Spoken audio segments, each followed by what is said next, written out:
আসসালামু আলাইকুম, কেমন আছেন সবাই? আশা করি আপনারা সবাই ভালো আছেন। ভিভো আমাদের মাঝে লঞ্চ করতে যাচ্ছে তাদের একটা লেটেস্ট টেকনোলজির স্মার্টফোন।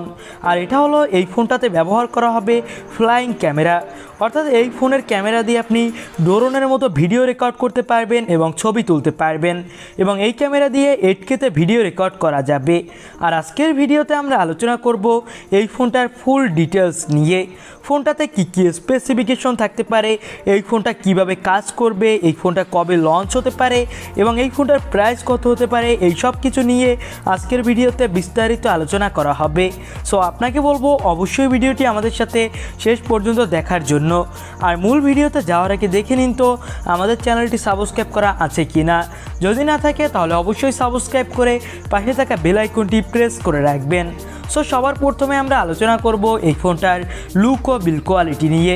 এই ফোনটাতে সামনে পিছনে থাকবে গ্লাসের প্রোটেকশন এবং এখানে ব্যবহার করা হবে একটা পপ আপ ক্যামেরা। আর মূলত এর মধ্যে থেকেই সেই ক্যামেরাটা বের হয়ে আসবে এবং এই ফোনটাতে ব্যবহার করা হবে ইন ডিসপ্লে ফিঙ্গারপ্রিন্ট সেন্সর। তো লুক ও বিল্ড কোয়ালিটির দিক থেকে আমার কাছে মনে হয়েছে এই ফোনটা এক কথায় দুর্দান্তই হতে যাচ্ছে। তো এবার আসা যাক ফোনটার ডিসপ্লে সেকশনে। এই ফোনটিতে পেয়ে যাবেন 6.5 ইঞ্চি মাপের একটা 120 হার্জের OLED প্যানেল এবং এই ফোনটার ডিসপ্লেতে থাকবে গরিলা গ্লাস ভিক্টাসের প্রোটেকশন এবং এই ফোনটার ডিসপ্লেটা হবে HDR10+ সাপোর্টেড। তো ডিসপ্লে কোয়ালিটির দিক থেকেও আমার কাছে মনে হচ্ছে এই ফোনটা ভালোই হতে যাচ্ছে ফ্ল্যাগশিপ ফোন হিসাবে। এখানে 120 হার্জের ডিসপ্লে দিয়ে নিয়ে আসার ফলে এখানে ডিসপ্লেতেও খুবই দুর্দান্তই স্মুথ পারফরমেন্স পাওয়া যাবে। তো এবার আমরা আলোচনা করতে যাচ্ছি এই ফোনটার মূল হাইলাইটেড সেকশন, এই ফোনটার ক্যামেরা সেকশন নিয়ে। আর মূলত এই ক্যামেরা সেকশনের জন্যই এই ফোনটা আমাদের মাঝে এত বেশি হাইপ ক্রিয়েট করতে পেরেছে।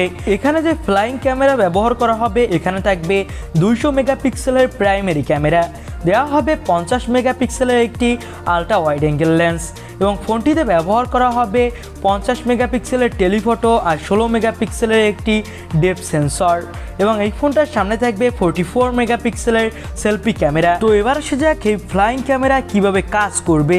এখানে মূলত এই ফোনটাতে থাকবে একটা পপ আপ ক্যামেরা এবং আপনার প্রয়োজন হলে আপনি চাইলেই ওই পপ আপ ক্যামেরা থেকে একটা ড্রোনের মতো ক্যামেরা বেরিয়ে আসবে এবং সেটা দিয়ে মূলত ভিডিও রেকর্ড করা যাবে এবং ছবি তোলা যাবে। আর আগেই তো বলেছি এটা দিয়ে 8K রেজলিউশনে ভিডিও রেকর্ড করা যাবে। আর এই ফোনটাতে ব্যবহার করা হবে স্ন্যাপড্রাগনের 765G প্রসেসর, যেটা হলো স্ন্যাপড্রাগনের 2021 সালের মিড রেঞ্জের খুবই দুর্দান্ত একটা 5G প্রসেসর এবং এর পারফরমেন্সও মোটামুটি ভালোই।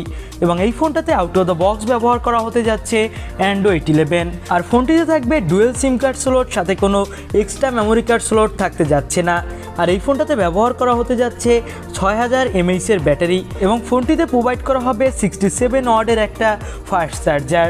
তবে এখানে 120 ওয়াটের ফাস্ট চার্জার দিয়েও নিয়ে আসার সম্ভাবনা রয়েছে, এটা কনফার্ম বলা যাচ্ছে না।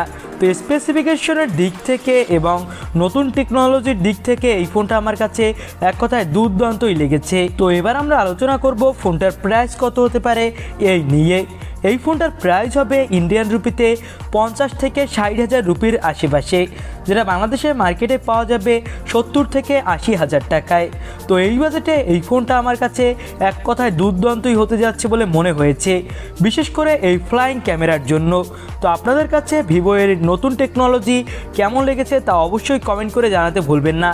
আপনারা কি মনে করেন এই নতুন টেকনোলজি আমাদের কতটা কাজে দিবে তাও অবশ্যই কমেন্ট করে জানাবেন। আর ভিডিও ভালো লাগলে অবশ্যই একটি লাইক করে দিবেন আর চ্যানেলে নতুন হলে সাবস্ক্রাইব করে পাশে থাকা বেল আইকনটি প্রেস করে রাখবেন। আজকের মতো ভিডিও এখানেই শেষ করছি, কথা হবে পরবর্তী নতুন কোনো ভিডিওতে। আজকের মতো আল্লাহ হাফেজ।